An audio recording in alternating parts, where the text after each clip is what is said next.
మనం daily use చేసే Google free, emails send చేసుకోవడానికి వాడే జీమెయిల్ కూడా ఫ్రీ, యూట్యూబ్లో చూసే వీడియోస్ ఫ్రీ, మ్యాప్స్ ఫ్రీ, ఆఖరికి డాటాని సేవ్ చేసుకోవడానికి గూగుల్ డ్రైవ్ కూడా ఫ్రీ. గూగుల్ అనే కంపెనీ ఒక్క రూపాయి కూడా మన దగ్గర ఛార్జ్ చేయకుండా ఇన్ని సర్వీసెస్ని ఫ్రీ ఇస్తుంది. బట్ గూగుల్ మార్కెట్ క్యాపిటలైజేషన్ ఎంతనో తెలుసా? అక్షరాల $2.5 ట్రిలియన్. అసలు గూగుల్ని ఎవరు స్టార్ట్ చేసిండ్రు, ఎందుకు స్టార్ట్ చేసిండ్రు? ఒక సెర్చ్ ఇంజన్ లాగా స్టార్ట్ అయిన ఈ కంపెనీ మ్యాప్స్ అని చెప్పి, డ్రైవ్స్ అని చెప్పి, జీమెయిల్ అని చెప్పి, యూట్యూబ్ అని చెప్పి ఒక ఎకో సిస్టమ్ని ఎట్లా క్రియేట్ చేసింది? మరి గూగుల్ లాంచ్ చేసిన ప్రతి ప్రోడక్ట్ సక్సెస్ అయిందా, లేకపోతే మన ఫెయిల్ అయిన ప్రోడక్ట్స్ కూడా ఉన్నాయా?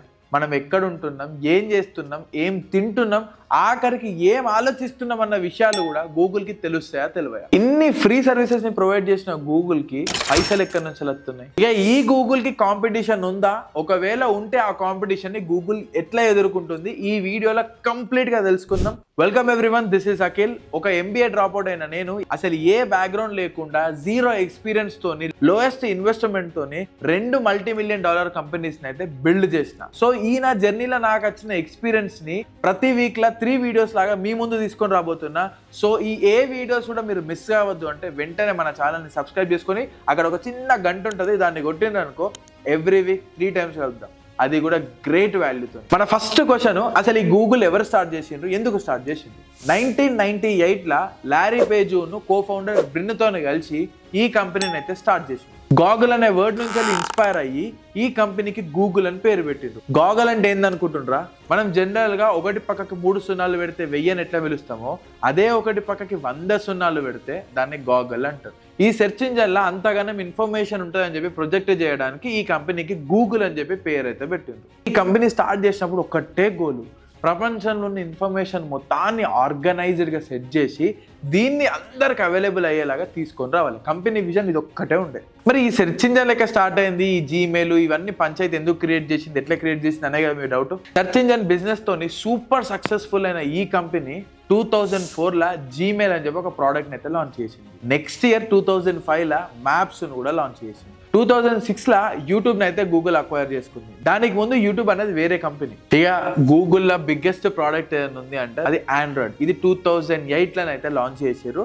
ఈ ఆండ్రాయిడ్ తోని పాటు గూగుల్ క్రోమ్ ని కూడా అదే ఇయర్ లో లాంచ్ చేసి, వీటన్నిటితో పాటు Google Drive, Google Lens, Google Meets అని చెప్పి ఇట్లా చాలా ప్రోడక్ట్స్ అయితే వెంటనే లాంచ్ చేసి, మనం జస్ట్ ఒక జీమెయిల్ అకౌంట్ క్రియేట్ చేసుకుంటే చాలు, Google maps, Google Drive, Google lens ఇట్లా ఎన్ని సర్వీసెస్ ఉంటాయి అన్ని సర్వీసెస్ గూగుల్కి సంబంధించినవి ఫ్రీగా యూజ్ చేసుకోవచ్చు. ఇక మన సెకండ్ క్వశ్చన్, మరి ఇప్పటి వరకు గూగుల్ లాంచ్ చేసిన ప్రతి ప్రోడక్ట్ సక్సెస్ అయిందా, ఏం ఫెయిల్ కాలేదా అని చెప్పి మీరు అడగచ్చు. మనం ఇప్పటివరకు మాట్లాడుకున్న Google Drive, Google maps, Google lens, Gmail, YouTube ఇట్లా ఎన్ని సక్సెస్ఫుల్ ప్రోడక్ట్స్ గురించి అయితే మాట్లాడుకున్నామో అంతకంటే ఎక్కువ ప్రోడక్ట్స్ ఫెయిల్ కూడా అయినాయి. ఎగ్జాంపుల్ గా చెప్పాలంటే గూగుల్ ప్లస్ అని చెప్పి ఫేస్బుక్ కి కాంపిటీషన్ గా తీసుకొని వచ్చిండ్రు, కానీ 100% ఫ్లాప్ అయింది.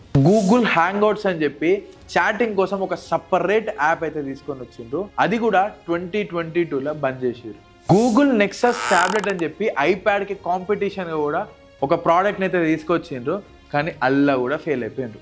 ఇక అట్లనే గూగుల్ పాడ్కాస్ట్ అని, గూగుల్ వేవ్ అని చెప్పి, గూగుల్ రీడర్ అని చెప్పి ఇట్లా గూగుల్ లాంచ్ చేసిన 400 పైన ప్రోడక్ట్స్ ఫెయిల్ అయి కూర్చున్నాయి. బట్ ఈ ఫెయిల్యూర్స్ వల్ల గూగుల్ ఏ ఒక్క సెకండ్ కూడా డిసప్పాయింట్ కాకుండా చేసిన తప్పులన్నీ తెలుసుకొని కొత్త ఐడియాస్ తోని ఇన్నోవేటివ్ ప్రోడక్ట్స్ అయితే లాంచ్ చేస్తుంది. ఇక ఈ గూగుల్ భజన్ అంతా కాసేపు పక్కకు పెడితే మనం ఎక్కడున్నాం, ఏం చేస్తున్నాం, ఏం తిన్నాం, ఈవెన్ మనం ఏం ఆలోచిస్తున్నాం అని చెప్పి గూగుల్కి తెలుస్తుందా తెలియదా?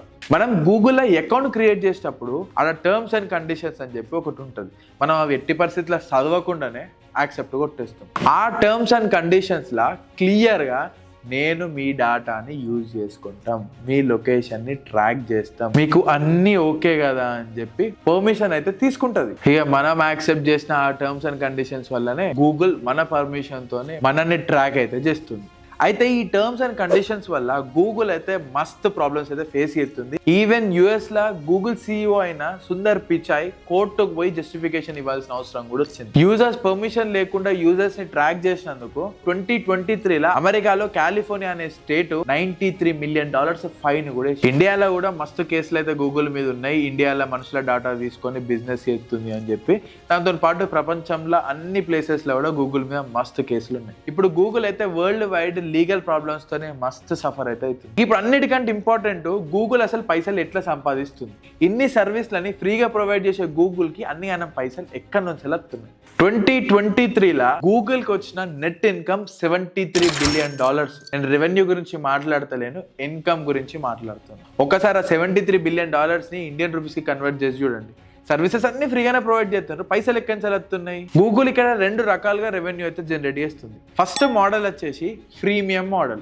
జీమెయిల్, డ్రైవ్, యూట్యూబ్ అనేటి ఫ్రీ సర్వీసెస్, కానీ ఒక లిమిట్ వరకు మాత్రమే. జీమెయిల్ సర్వీసెస్ కి 15 GB వరకు మాత్రమే ఫ్రీ లిమిట్. దాని తర్వాత స్టోరేజ్ కావాలనుకుంటే ఖచ్చితంగా సబ్స్క్రిప్షన్ తీసుకోవాలి. గూగుల్ డ్రైవ్ కి కూడా అదే పరిస్థితి. యూట్యూబ్ లో వీడియోస్ చూసుడు ఫ్రీయే, యాడ్స్ రాకుండా వీడియోలు చూడాలంటే ఖచ్చితంగా సబ్స్క్రైబ్ కావాలి. దీన్నే ఫ్రీమియం మోడల్ అంటారు, అంటే ఫ్రీ ప్లస్ ప్రీమియం. దీన్ని try before you by strategy కింద కూడా కన్సిడర్ చేయొచ్చు. ఇన్ని చూసిన తర్వాత ఇక్కడ ఇంట్రెస్టింగ్ పార్ట్ ఏంటి అంటే 95% ఆఫ్ ద గూగుల్ యూజర్స్ అందరూ ఫ్రీ ప్లాన్ లోనే ఉన్నారు. జస్ట్ 5% వాళ్ళే సబ్స్క్రిప్షన్ తీసుకున్నారు. మరి ఇంతమంది ఫ్రీగా వాడంగా గంత రెవెన్యూ ఎట్లా జనరేట్ అయిందని అనుకోకుండా ఇక్కడనే Google second and most important business model అయితే స్టార్ట్ అవుతుంది. అదే గూగుల్ యాడ్స్. నేను ఇంతకుముందు చెప్పినట్టు గూగుల్ మన డేటాను మొత్తాన్ని సేవ్ చేసుకుంటుంది, దాంతో పాటు మనం ఉండే లొకేషన్ కూడా ట్రాక్ చేస్తుంది. మనం సెర్చ్ చేసే ప్రతి ఇన్ఫర్మేషన్, సెండ్ చేసే ప్రతి మెయిల్, డ్రైవ్ లో దాచిపెట్టే ప్రతి ఒక్క డేటా, ఆఖరికి మీరు చూసే వీడియోస్ ఇన్ఫర్మేషన్ దగ్గర నుంచి ప్రతి ఒక్కటి గూగుల్ దగ్గర సెక్యూర్ గా ఫీడ్ అయి ఉంది. ఇక ఈ కలెక్ట్ చేసిన ఇన్ఫర్మేషన్ మొత్తంతోనే advanced machine learning algorithms use చేసి మనం అమ్మాయా మనం ఏడేడ తిరుగుతున్నాం, ఏం తింటున్నాం, ఏ ఆఫీస్ లో వర్క్ చేస్తున్నాం, మనకి ఏమేమి ఇంట్రెస్ట్ ఉన్నాయి, ఇట్లా అన్నిటిని అనలైజ్ చేసి ఒక ప్రొఫైల్ అయితే క్రియేట్ చేస్తుంది. ఇదే విధంగా గూగుల్ సర్వీసెస్ యూజ్ చేసే ప్రతి ఒక్క యూజర్ కి ఒక ప్రొఫైల్ అయితే క్రియేట్ చేసి పెడతారు. ఆ ప్రొఫైల్ లో కంప్లీట్ మన ఇన్ఫర్మేషన్ అయితే ఉంటుంది. ఇప్పుడు ఒక బైక్ కంపెనీ వచ్చి నా యాడ్స్ ని ఎగ్జాక్ట్లీ 18 to 30 years మధ్యలో అబ్బాయిలకు మాత్రమే చూపి అంటే గూగుల్ దగ్గర మన ఇన్ఫర్మేషన్ ఎట్లయినా ఉంది కాబట్టి మన ప్రొఫైల్స్ అలా ఎవరికైతే 18 years నుంచి 30 years మధ్యలో ఉంటారో వాళ్ళకి ఎగ్జాక్ట్ గా యాడ్ చూపెడతారు. ఇప్పుడు ఒక క్రెడిట్ కార్డ్ కంపెనీ పోయి హైటెక్ సిటీలో జాబ్ చేసే వాళ్ళకి మాత్రమే యాడ్ చూపి అంటే ఆల్రెడీ గూగుల్ కి మనం ఏడ జాబ్ చేస్తున్నాం ఏడుంటుందని తెలుసు కాబట్టి హైటెక్ సిటీలో జాబ్ చేసే వాళ్ళందరికీ కూడా ఈ యాడ్ అయితే చూపెడతారు. అందుకే మనం ఎప్పుడైనా నైకీ షోరూమ్ దగ్గరికి పోగానే నెక్స్ట్ డే మనకి యూట్యూబ్ లోనో లేకపోతే ఇన్స్టాగ్రామ్ లోనో దానికి సంబంధించిన యాడ్ అయితే ఖచ్చితంగా వస్తుంది. మనం యూట్యూబ్ లో ఒకవేళ మొబైల్ ఫోన్స్ గురించి సెర్చ్ చేసినాం అనుకో, గూగుల్లో మళ్ళీ మనకు అవే యాడ్స్ కనిపిస్తాయి. ఇక దీన్నే టార్గెటెడ్ అడ్వర్టైజ్మెంట్ అంటారు. ఈ యాడ్స్ నుంచి గూగుల్ కి బీభత్సమైన రెవెన్యూ వస్తుంది. ఇప్పుడు అర్థమైంది కదా, మనకు ఫ్రీగా సర్వీసెస్ ఇచ్చి మన డేటా యూజ్ చేసుకొని మన ఇన్ఫర్మేషన్ కలెక్ట్ చేసుకొని ఆఖరికి మనన్నే ప్రోడక్ట్ చేసి మనకు అడ్వర్టైజ్మెంట్లు చూపించి పైసలు అయితే సంపాదించారు. అందుకే ఇంటర్నెట్ లో మస్తు మంది గూగుల్ అనేది టెక్నాలజీ కంపెనీ కాదు, ఒక అడ్వర్టైజ్మెంట్ కంపెనీ అని చెప్పి బీభత్సమైన జోకులు ఎత్తారు. ఇక మీరు అడగచ్చు, ఇంత పెద్ద కంపెనీ కదా దీనికి ఎవరు కాంపిటీషన్ లేరా అని చెప్పి. ఇప్పుడు మనం జనరల్ గా గూగుల్లో సెర్చ్ చేసినాం అనుకో, మనకు మస్తు ఇన్ఫర్మేషన్ వస్తుంది కానీ మనకు కావాల్సిన ఆన్సర్ దొరకదు. అదే చాట్ జీపీటీ సెర్చ్ చేసినాం అనుకో, మనకు కావాల్సిన ఆన్సర్ ఎగ్జాక్ట్ గా రిప్రజెంట్ అవుతుంది. ఇక దీని వల్ల చాలా మంది గూగుల్ ని వాడకుండా చాట్ జీపీటీని అయితే వాడుతుండ్రు. ఇంకా మస్తు మంది ఇక గూగుల్ కి కాంపిటీషన్ చాట్ జీపీటీ అంటుండ్రు. అయితే గూగుల్ కూడా చాట్ జీపీటీకి కాంపిటీషన్ లా జెమినైని అయితే తీసుకొనొచ్చు. ఇప్పుడు ప్రజెంట్ సిచ్యువేషన్ లో జెమినై కంటే చాట్ జీపీటీకే ఎక్కువ యూజర్స్ ఉన్నారు. ఇక మన మస్క్ మామ అదే ఎలాన్ మస్క్ కూడా ఎక్స్మెయిల్ అని చెప్పి ఏదో ట్రై అయితే ఎత్తుండో, కానీ ఇప్పటికైతే అది ప్లానింగ్ స్టేజ్ లోనే ఉంది. ఇక ఫైనల్ ముచ్చట ఏంది అంటే గూగుల్ కి అయితే ప్రస్తుతానికి గట్టి కాంపిటీషన్ లేదు. కరెక్ట్ మాట్లాడుకుంటే మోనోపోల్ అని చెప్పాలి. నేను ఇంకొక క్రేజీ విషయం చెప్తా. ఇవాళ రేపు ఇంటర్నెట్ లా మనం మైండ్ లో ఆలోచించినవి కూడా యాడ్ రూపంలో అయితే వస్తున్నాయి. ఒకవేళ మీరు కూడా ఇట్లాంటి మైండ్ లో ఆలోచించుకున్న యాడ్ రూపంలో చూస్తే ఖచ్చితంగా కింద అది దేని గురించో కమెంట్ చేయండి. ఇక ఇట్లాంటి బిజినెస్ ముచ్చట్లు ఆసాని భాషలో అది కూడా తెలుగులో కావాలి అంటే లేట్ చేయకుండా సబ్స్క్రైబ్ చేయండి. మీరు చేసే ఈ చిన్న సబ్స్క్రైబ్ తోని నేను మస్తు మోటివేట్ అయ్యి ఇంకా మంచి టాపిక్స్ అయితే తీసుకొని వస్తాను. థ్యాంక్ యూ సో మచ్ ఇప్పటి వరకు వీడియో చూసినందుకు. జై హింద్.